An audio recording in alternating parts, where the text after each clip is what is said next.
Welcome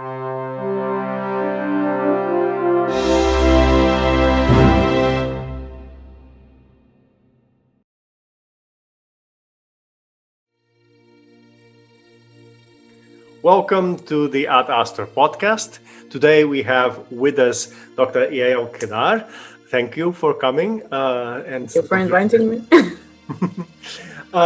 She is a faculty member at the Tel-Hai College. She's also a research fellow at the University of Haifa and currently the vice president of the Roger Bacon Research Society. And Roger Bacon is exactly the topic that brought us here today, because it's one of your specialties. So it's your main research focus since your PhD thesis, I suppose. Yeah, that's true. And may I just add, because currently I'm a visiting a fellow at EKGF in FAU University in Erlangen. So I did my dissertation, which was quite a while ago, on Roger Bacon. May I just stress that it was Roger Bacon, not Francis Bacon. Not Kevin Bacon. not even Kevin Bacon. No. Because many people have heard about Francis Bacon, not so many people have heard about Roger Bacon. Mm-hmm. So, they have the same last name, but Roger Bacon was about 300 years before Francis. Mm-hmm. Yes. And Francis actually have read Bacon or about Bacon, so he knew him, but they were very, very different historical personas. Mm-hmm. Okay, that's good. although they kind of, I wouldn't say knew each other, but Francis, which comes later, read about Roger. So Bacon exactly. On Bacon. Mm-hmm. Yeah, exactly. Yeah, there are some similarities between them. If you want, we can talk about it later. Let's focus on Roger. So can you tell us a little bit about who's this figure and his importance to the history of knowledge and philosophy?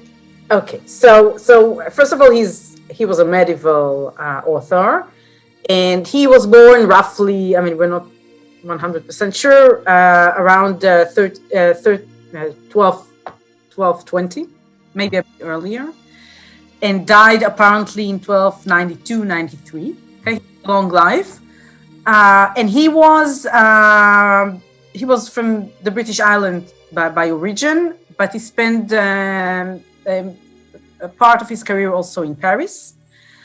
He was one of the first scholars to teach actually Aristotle at the University of Paris, right after the new translations, the Renaissance of the 12th century, and so he was one of the first people to teach much of Aristotle physics, metaphysics, and all that at the University of Paris. And at a certain point in his life, he joins the Franciscans, so he becomes a Franciscan friar, and he has become famous for several reasons. Okay, he wrote a lot. The age in which he lived appreciated theoretical knowledge more than practical knowledge. Okay, but he wrote a lot about how the importance of the application of knowledge. He actually said that, if you cannot apply your knowledge to enhance and better human lives, there's no point in gaining this knowledge. He went that far, and so he wrote a lot about the application of knowledge. First, for example, for things like that we consider very modern, like the prolongation of life. And he thought that human life can be prolonged up to more than 1,000 years. Sorry? Very optimistic. Yes. And we're going to go back to this optimism, Okay.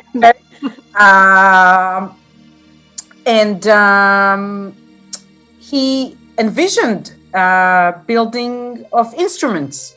For example, he talked about machines that could fly in the air, machines that could dive underwater. in which driven by humans. Mhm. And he speaks a lot about all kinds of wonderful inventions that, with the help of sciences, we can achieve. And he had a vision of, his main text was the Opus Maius, which he sent to the Pope in 1268, along with some other texts. And in the Opus Maius, he suggests comprehensive reorganization of Christian studies. He was a part of the scholastic, he was teaching according to the principles of the scholastic method, but he had a lot of criticism on that method.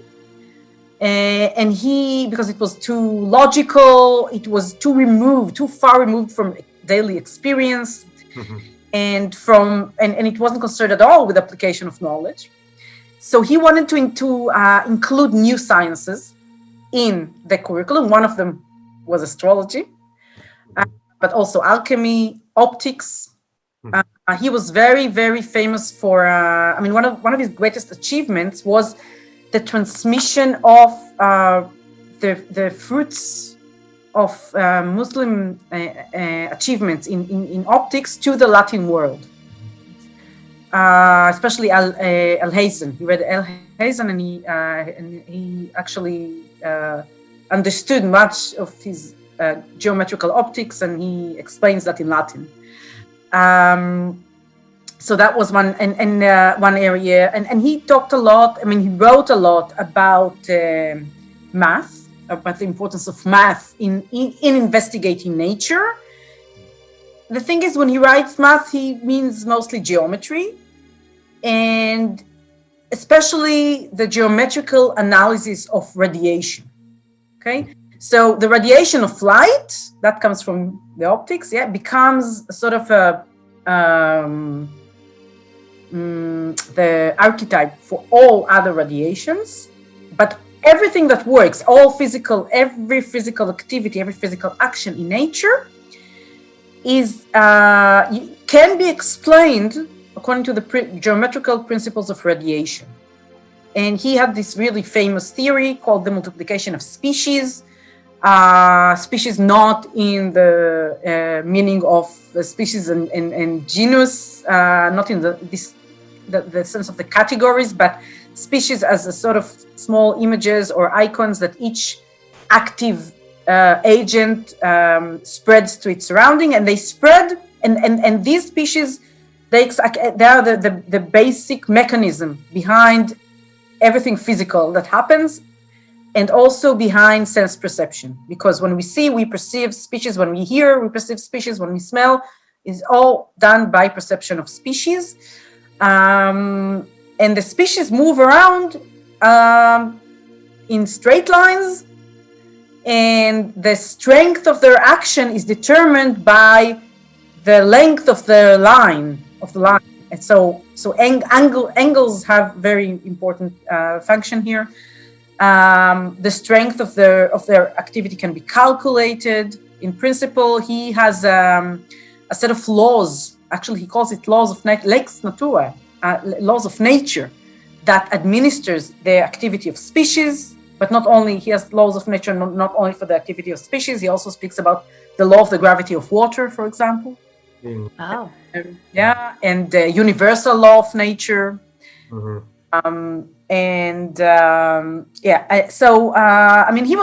He had his image for a long time, at least in the 19th century. His image was a man before his time, an enlightened man in an age of darkness. So the 20th century scholarship kind of corrected this distorted picture and pretty much placed him as a man of his time. Nevertheless, he had a few very unique ideas. Okay? One of them, this whole idea of the reorganization of knowledge, his theory of the multiplication of species, he gave much importance to astrology, to alchemy. He thought that you can prolong life by using alchemy by medicine using alchemy. And he thought like that practical sciences was really important. He wanted to sort of restore them, to give them, to make them more prestigious. For example, science of agriculture, he was talking about, and so what we consider to be like engineering. Mm-hmm. He thought it is in his current milieu, let's say, it did not receive the right attention or the right rank it deserves.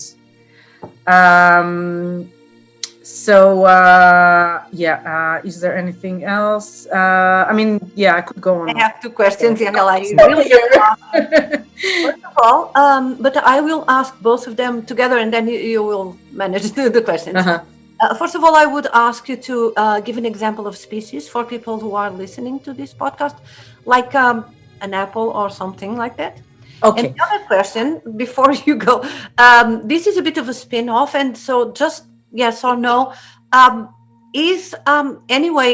Roger Bacon had some kind of influence in later philosophers and people? And I'm specifically thinking, because you mentioned machines, Leonardo da Vinci in the late 1450 or something. 100 years after Bacon. Yes. Did he read Bacon or something? I'm not sure. I don't know. Yeah, I'm not sure because I don't know what he did. But because he was pretty. But the most interesting thing I can tell you about Bacon's influence is that he was read by, I think it was John Dee.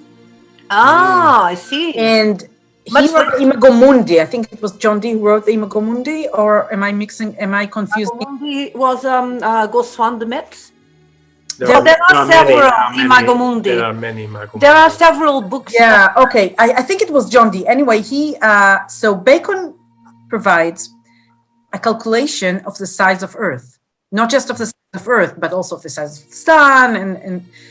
And I think it was John Dee. He quotes him, but, without giving proper reference. Mm-hmm. And then Columbus was reading John Dee. And you know that Columbus was on a search to find America because one reason was that he miscalculated the size of Earth. He thought it was much smaller than it actually is, which is why when he got to America, he thought it was India. Yes. So apparently, this miscalculation was based on what he read from John Dee, which John Dee took from Roger Bacon.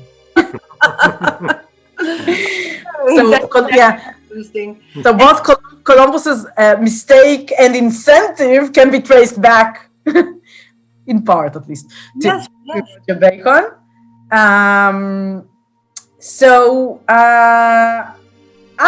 When I started working on him, I thought, because he had no influence, because he was actually banned at a certain point. And this is interesting because this ban may have to do with his astrology. We don't know why. We don't really know why. He was apparently held a few years in house arrest. He was some kind of imprisonment. And his writings were condemned. And I thought that, because if you look at mainstream scholasticism, if you read, the people who came after Bacon, like John Duns Scotus and Occam, the theory of the multiplication of species is very, very present in Duns Scotus, but you cannot find any references for Bacon. I could not. Apparently he was read, and later generation, for example, Francis Bacon. I think I read, who was that? Maybe Descartes, who mentioned him. He was, but the thing is, I think in many ways he became more a hero of popular culture, like scientific popular culture, mm-hmm. because he had all those crazy ideas. It was more that than the influence of his specific ideas. And in many ways, he was anticipating like the idea of laws of nature, and we will talk about soon progress, optimism. But these, I'm not sure had much influence. I mean, of course, it is yet to be studied, and there's a lot to still find out. Yes. So let me ask you at this point, the fact that he was condemned might explain why people are transmitting his ideas but not mentioning him, because they might incur in some problem because they're reading things that are forbidden. Yeah, it's true, but I think it was also, they did not at the time abide by the same academic standards we are. But I have to say, just to kind of qualify what I said before, he had considerable influence in optics, because he had Vitello, for example. He was apparently learning from him. He was a student, and John Peckham. They both wrote very influential optical textbooks that were studied at the universities and were very, very popular. And they were much influenced by Bacon. So their association with him was, a matter of fact, well known. Okay. Yes. Well, yes. In optics, he did have a lot of influence, and maybe if you want to hear about why he was condemned because of his astrology. Yeah. So he wrote about the Great Conjunction, which we had. It was a month ago. I mean, It was 21st of December, I think it was, right? So he ascribed the Star of Bethlehem. He said it was, which sort of announced Jesus coming, the coming of Christ. He associated that. He thought it was a sort of a great conjunction, and he kind of. I can see how people thought that would be heretical to say, that the coming of Christ was announced caused maybe by the stars. Yeah, I think that's the problem with the great conjunctions. It's that they're supposed to announce great changes in kingdoms and religions and prophets, and that doesn't go well at all with Christian thinking, and that's why they're put aside. Well, it's one of those factors that is completely that is highly rejected and argued by Christians' environments, but then it is widely used as a basis for prognostication in a political context. So it's a very interesting phenomenon. Ambiguous. They are very ambiguous. Because that's okay for political. It's not that it's okay. It's used. They use it constantly, but then they also have to put those caveats that they're not. That they're not following the ideas that it's going to predict new religions, new kingdoms, new prophets. That's but they are very ambiguous. They say, like, I'm predicting this, but I'm not predicting this, really. They say something like, I'm just saying what can happen, and then God will decide if it will happen or not. And they had to defend themselves, really. Yeah, I didn't answer your question, Elena, about you wanted me to give an example for a species. Yes, because it's a concept that I'm sure that it's very familiar for people who study philosophy, but for other people it could be a bit off the charts. So according to how, and it was, so the multiplication of species, the theory of multiplication of species was very common in the 30th century. Occam rejects it, but there in the 14th century. But there are a lot of arguments about its details. And according to Bacon was the one who most fully elaborated on this theory. He has a whole book devoted to it, the Multiplicatione Speciarum, and he gives like a very detailed description, definitions of how it works, the mechanism, and so on. So each active nature, he says, issues constantly, automatically, spontaneously. He doesn't have to mean to do that. He just does it. Species in all directions. He does not intend his species to reach a certain goal, a certain receiver. They just it is just being spread, and an agent is not the same as an object. Okay, so because an object can issue a few kinds of species. Okay, because all five senses work by species, and so there are species of smell, species of color, species of light, species of sounds. It's not entirely clear how it works with touch. But let's leave. You have very short lines. You have to beat. yeah. So let's take an apple, okay? So which is green and it has its smell. So the green color. So the apple just issues everywhere in all directions small images of its color. Okay. It also issues small images of its smell. Okay. Now, the thing is this, the species, they do not move in the medium. No, they regenerate themselves. No. It's like they multiply. This is the meaning of multiplication of species. They multiply themselves. It's kind of forms that they ride on the matter of the recipient. So, for example, in the medium, you have air. Okay, so air is the matter. And the form of the green form, okay, it kind of it creates itself again and again in the matter of air, and then and then when it gets to the eye, it moves to the matter of the eye, okay, and which is a different kind of matter. Therefore, it expresses itself differently in this kind of matter. And not everyone can receive. Not all recipients can receive in the same manner the green color. So and the same species would have different. Therefore, the same species would create different effects in different recipients. Okay. And he gives always the example of heat.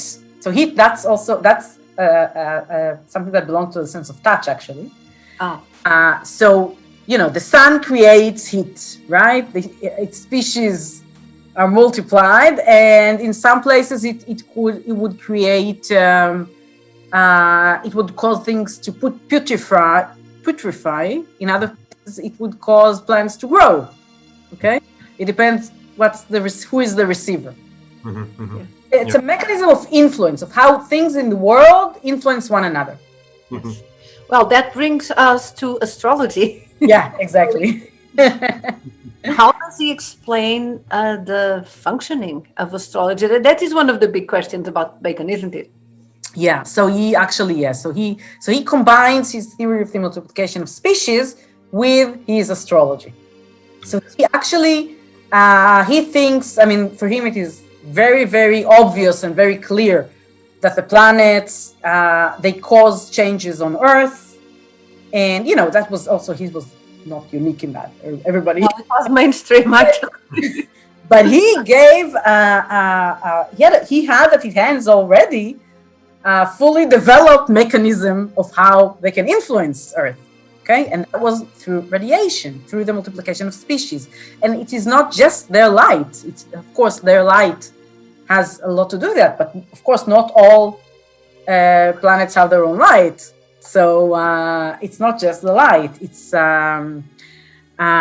but it is radiation, okay? And the same principles, all the laws that govern the multiplication of species,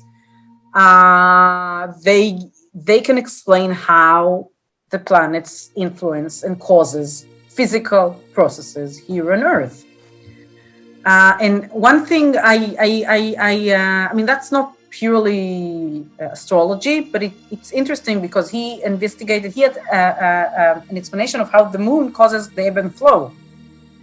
Yes. And it has to do with his rays, okay, with the rays and their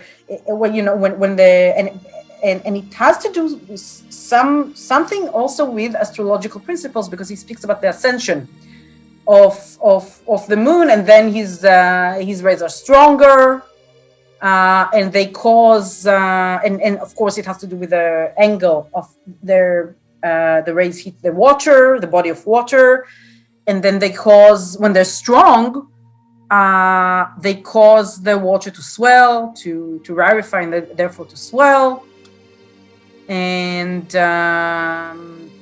so his whole explanation of the phenomena of tide is it's the same. I mean, the same principles as his explanation of in general of the link, of the connection between planets and events on Earth. Mm-hmm. Mm-hmm.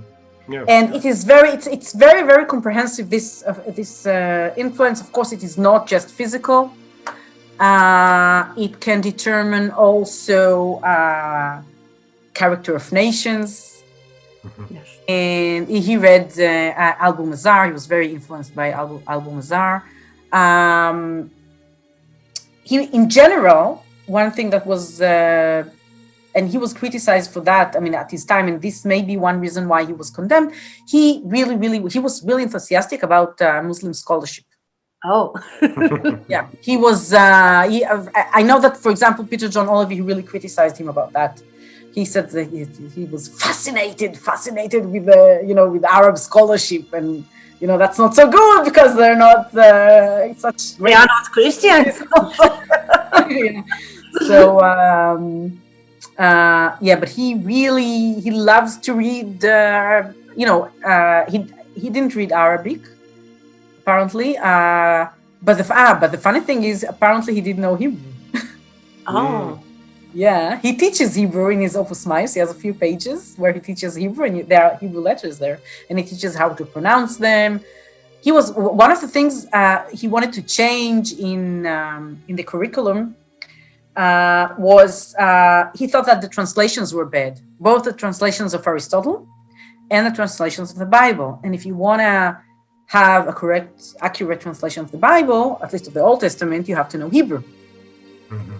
And he was working apparently with some other scholars to read the Hebrew Bible and to translate it. Oh, that's good. He never finished that project. I'm not sure. It wasn't a project of his own. I know that there were a few circles of scholars doing that, and they were helped in some places also by rabbis. Oh, I see. Very good. Very interdisciplinary project. Yeah, but he was associated with this. I mean, he wasn't. I don't think he himself was actually translating, but he at least part of the group doing that. Yeah. And so he speaks a lot about the origin, the importance of the going back to the original text. Mm-hmm. Yeah. Well, I totally agree. I think you agree too. When it comes to the matter of influence of stars, we always say, and this is one of the classical questions that I wanted to ask you: what is Bacon's position on this? Are the stars actually active agents of influence? Are just they only symbols? How does he see this? Because there is some kind of ambivalence in what he writes. Yeah. So there are definitely causes. They're not just symbols. They're not just signs. And it's everywhere. I mean, wherever I read, I mean, he uses the word causes, and he gives the really detailed explanations of how they cause things, and he goes pretty far also with regarding. You did not. I know it's interesting for you. You did not ask about this specifically about the question of determinism. It was my next. So he goes pretty far with that. Because he thinks the stars have influence on a man's character, on his inclinations. They do not determine how a person behaves 100%, but they do heavily incline him. Yeah. Certain behaviors, to having a certain character, and they do that not just directly. They do that. Also, by he has this concept of place, and he says that place is a principle of generation. Okay, Each place, each unique, each point on the planet, he thought it was unique. It was unique because of the unique combination of rays it got from the stars and planets. And so the place of birth of a person is very important in defining and shaping his character. And you cannot change that. Of course, he has to, you do have some freedom of choice, because you don't have to follow your inclinations, and you can fight your character, but it's very difficult. Yeah. Okay. But again, I'm not sure I was answering your original question. No, you were, because the two main questions, they are interconnected. Signs or causes. You were asking about signs. Yeah, that was the one. And then that actually relates with what you just said, because people think if he says the stars are only signs, there's no much determinism in it. And then if he says it's causes, it's very deterministic. And actually, it's not that linear. All the positions regarding determinism of philosophers are always complex. They are not direct, I would say. And I suppose it's the same with Bacon. You tell me. Yes. And I want to say something else about the signs and causes issue.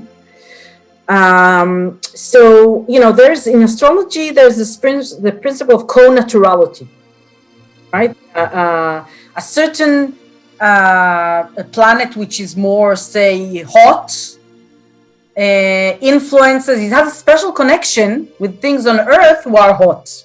Yes. Oh, that is, just let me say something, that is quite a problem. Well, not a problem, a philosophical issue. Because the planets are supposed for that time, supposed to be, for Aristotle at least, to be made of a perfect matter. Ether, yeah. But and if they are special, but it's like, but there's also water.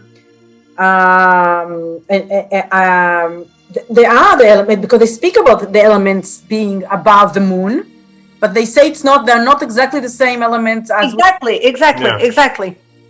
So there's this, and some of them say this, they are made of the quintessence. I don't know how do you say that, the perfect element. Ether. But they are the ether, but they are connected. Yeah. As an element on Earth. Yeah. Some of them, I think the Stoics, if I'm not mistaken, they say no, they are made of elements. So they discuss this a lot, and how they it's okay, they influence elements on Earth, but how do they influence them if they are not of that element? That's exactly what you are. What happens with this co-naturality is that there's something unexplainable there. Because so the moon, I think the moon is cold and moist, right? So it influences things on Earth that are cold and moist. But how exactly? Does it influence? You don't have a mechanism of explanation. It's sympathy. I don't know. It's something very occult. Yes. Yeah.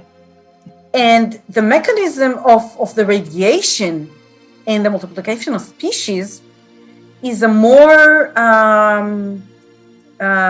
it's less occult. There the causes are spelled out very clearly. Okay, and you can describe them and even not always measure them, but compare different strength of action, compare angles. It's not. It is more explicit, and it is more. You can more discuss it in than scientific terms in Aristotelian. More like a more objective thinking. Sorry. More objective, perhaps. It is less concealed. Okay, because you can explain it more. So Bacon has both of them. Okay, he has the co-naturality principle and he has the multiplication of species. But of course, the multiplication of species it takes way more space in his writing, and he lays more stress on it, right? On the co-naturality.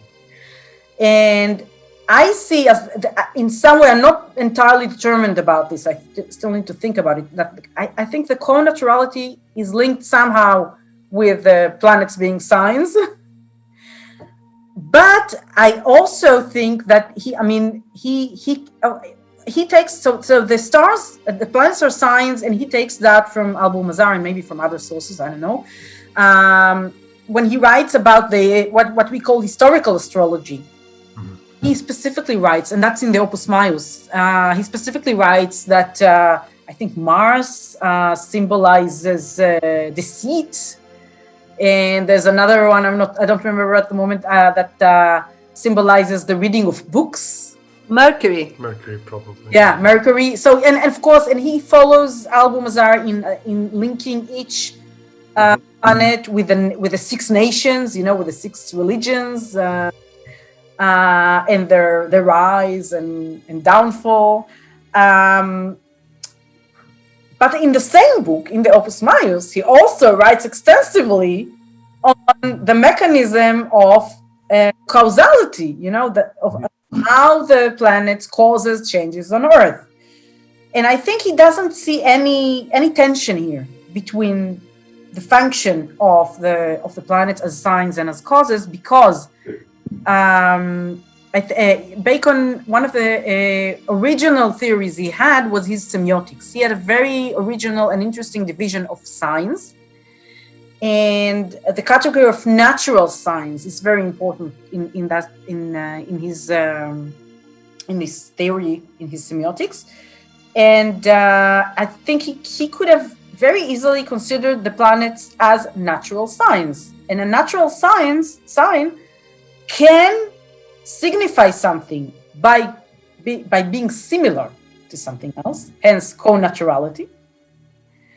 But it can also signify something else by being its cause or its effect.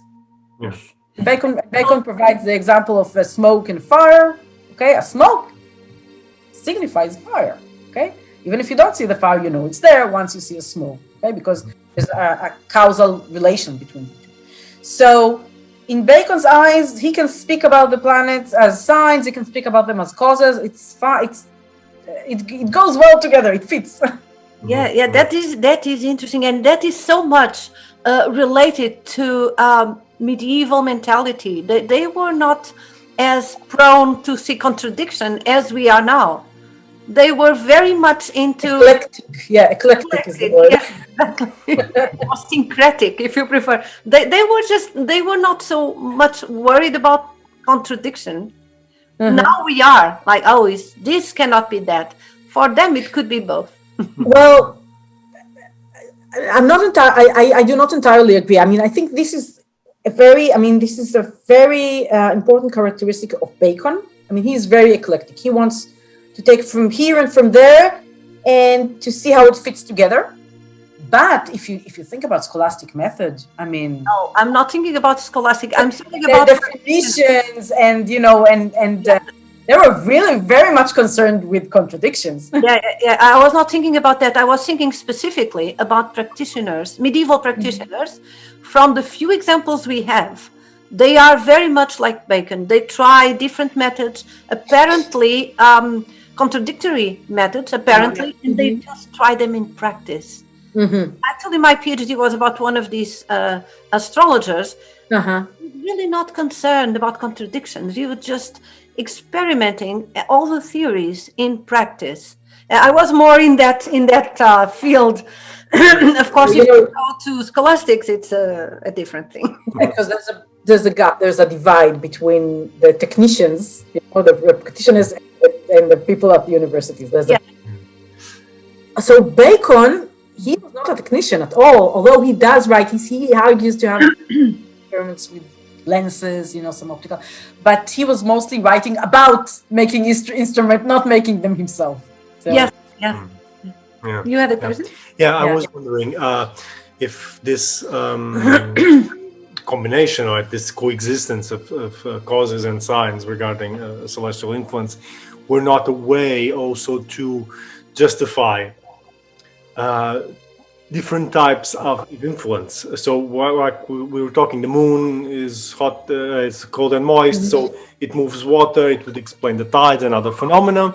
But then the moon is also related to travelers, and it's also related to on a number of other human activities, in which the natural connection is harder to do. Like, for example, the fact that we're talking about Mercury is associated to people who read, people who study.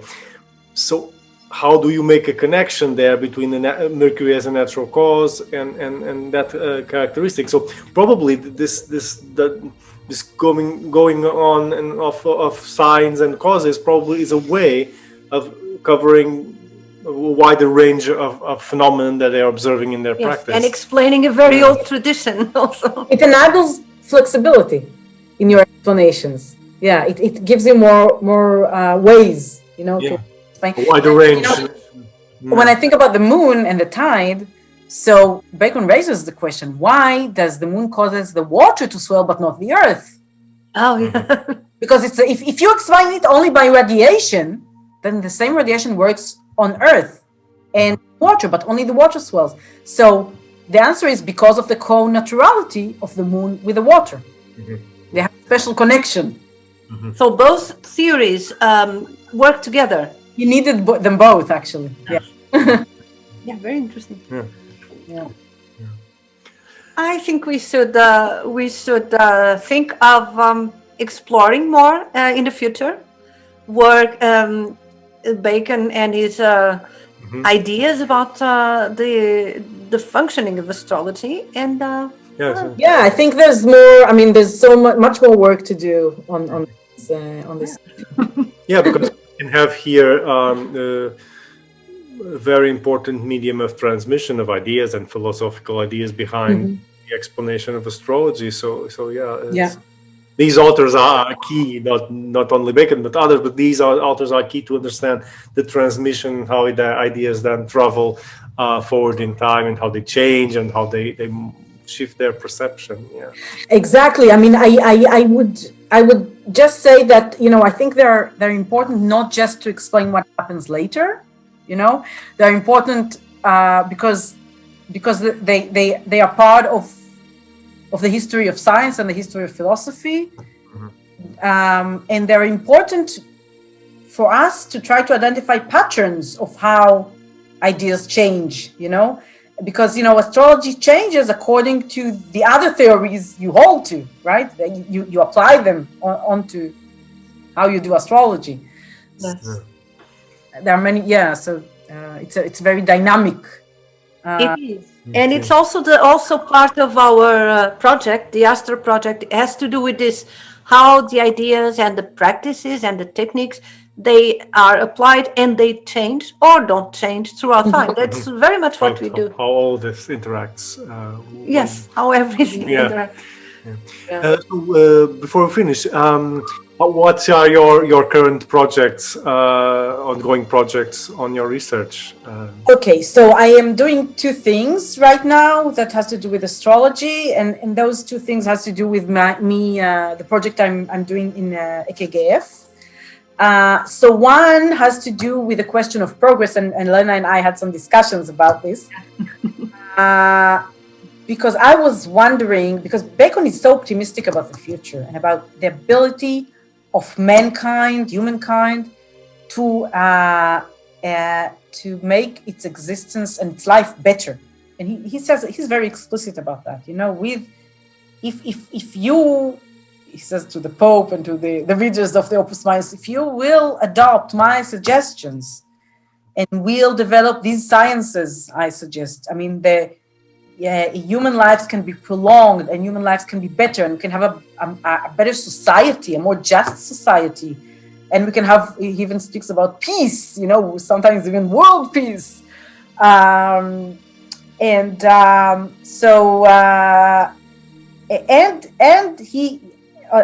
along that, he has this historical astrology of the nations, rising and falling.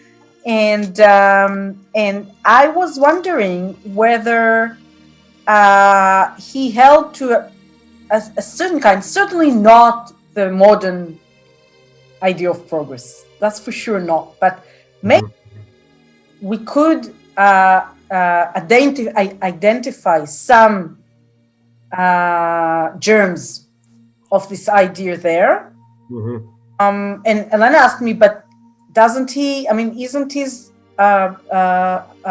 vision? I mean, repetitive. I mean, circular. Well, I mean, because he does speak about, for example, when he speaks about the prolongation of life, he wants to restore the bodily constitution of before the fall. Exactly. This was our first conversation, I remember. And when he speaks about the wisdom that the first patriarch had, you know, and so he wants to restore this. He thinks this, we had that and we lost it. But on the other hand, he's Christian, and he's committed to a linear view of history. So I think there's a tension here that needs some exploration. And I was asked by a friend recently a very interesting question. He asked, can there be a concept of science without a concept of progress? And I think, you know, because I want to take a closer look at Bacon's concept of science in the context of his astrology, and mostly his historical astrology, and see if so I think it's like this question makes the question of progress more urgent, let's say. Okay, so this is one thing I'm looking into, and the other thing is the question of how the planets as signs and as causes are how these two functions are linked by Bacon's classification of signs, by his semiotics. These are the two projects related. A lot of work. Yeah, but very interesting. Very interesting. We're looking forward to see the results and you will. We will talk later. Okay. So thank you very much for sharing this your research and your experience and your knowledge of Bacon. It's certainly one key figure to understand in the history of philosophy, and particularly in the history of astrology. And we will keep in touch. Yeah, and thank you for inviting me. It was a pleasure. Well, it was a pleasure. It was.